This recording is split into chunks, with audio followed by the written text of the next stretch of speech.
आइए साखी श्रवण करते हैं अहंकार का सिर नीचा।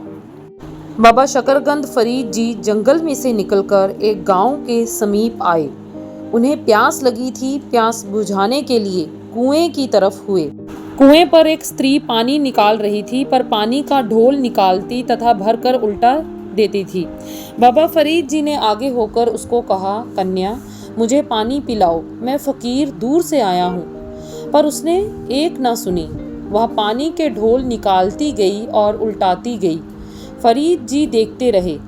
उन्होंने ऊब कर जरा क्रोधित होकर कहा, मैं कब से कह रहा हूँ, पानी फेंकती जा रही हो, मुझे पिलाओ। जमीन पर पानी फेंकने से तुम्हें क्या लाभ? जरा ठहरो, अभी पानी पिलाती हूँ। मेरी बहन का घर जल रहा है, आग बुझा रही हूँ। उस स्त्री ने आगे से उत्तर दिया और पानी फेंकती गई। यह सुनकर बाबा फरीद जी बड़े हैरान हुए। उनको पानी पीने का ख्याल हट गया। मकान जलने का ख्याल आ गया। उन्होंने चारों तरफ देखा, कहीं आसपास आग नहीं लगी थी। वह पूछने ही वाले थे कि स्त्री ने कहा, मेरी बहन का घर यहाँ से 20 कोस दूर है। आग बुझ रही है, जरा ठहर जाओ। जल्दबाजी करना ठीक नहीं। यहाँ चिड़ियाँ नहीं, जिनको कहोगे मर जाओ तो वह मर जाएगी, तथा कहोगे उड़ जाओ तो उड़ जाएगी। यहाँ यह नहीं। यह सुनकर फरीद जी की प्यास बिल्कुल बुझ गई। वह हैरान हुए तथा पूछा, मुझे चाहे पानी ना पिलाओ, पर यह बताओ कि यह सारी शक्ति जानने तथा आग बुझाने की कहाँ से प्राप्त की? उस औरत ने पानी फेंकना बंद कर दिया। बाबा जी को संबोधन करके कहने लगी, सेवा तथा पति प्रेम करती हूँ, यही तपस्या है, अहंकार नहीं। भला आपने तो परीक्षा की, प्रभु की परीक्षा।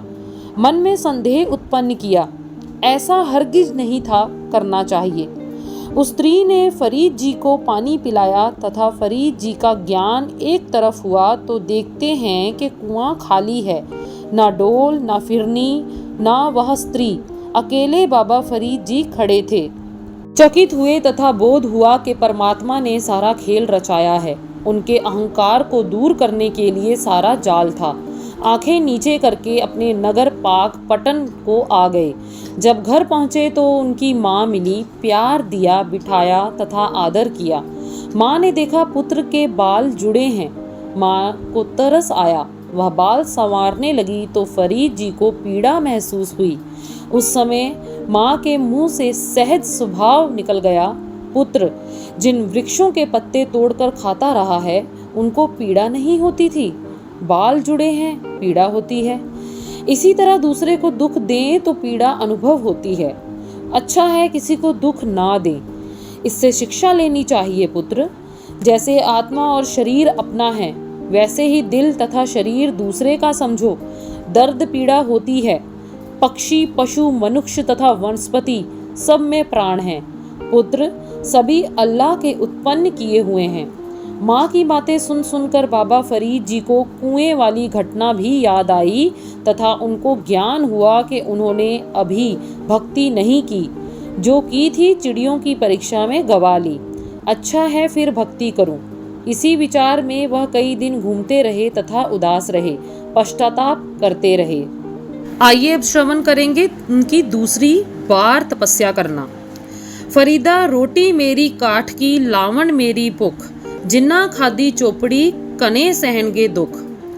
बाबा फरीद जी ने दूसरी बार फिर घर छोड़ दिया। आप जंगलों को चले गए तथा घोर तपस्या करने लगे। खाना छोड़ दिया तथा वन की पीलू या कोई फल ही मुंह में डालते, वह भी धरती पर गिरा हुआ। किसी वृक्ष से पत्ता ना तोड़ते।